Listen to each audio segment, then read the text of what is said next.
বিশ্বের সর্বোচ্চ পর্বতশৃঙ্গ ছোঁয়ার স্বপ্ন তারা করতে গিয়ে মারা গিয়েছিল যারা তাদের দেহাবশেষ জলবায়ু পরিবর্তনের কারণে বরফ সরে উন্মোচিত হতে শুরু করেছে। 1920-এর দশক অভিযান শুরু হওয়ার পর থেকে পাহাড়ে 300 জনেরও বেশি লোক মারা গেছে। এই মৌসুমে মারা গেছে আরও 8 জন। সম্প্রতি সেই লাশগুলোকে উদ্ধার করতে জীবনের ঝুঁকি নিয়ে একটি টিম পর্বতশৃঙ্গে পৌঁছেছে। এভারেস্ট এবং পার্শ্ববর্তী চূড়া লোতে এবং নুপসে নেপালের পর্বত পরিচ্ছন্নতার অংশ হিসেবে এখনো পর্যন্ত 5টি নিথর দেহ উদ্ধার করা হয়েছে, যার মধ্যে একটি ছিল শুধু কঙ্কালের অবশিষ্টাংশ। লাশগুলো উদ্ধার করতে উদ্ধারকারীদের অনেক পরিশ্রম করতে হয়েছে। তাদের কুড়াল দিয়ে বরফ কাটতে হয়েছে এবং মাঝে মাঝে ফুটন্ত পানি ব্যবহার করে বরফ গলানো হয়েছে।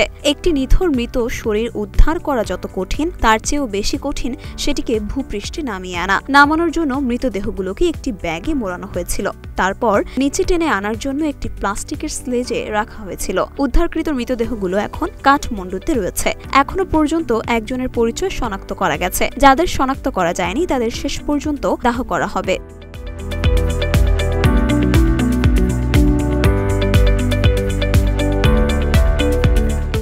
মরিয়ম মিম, ঢাকা পোস্ট।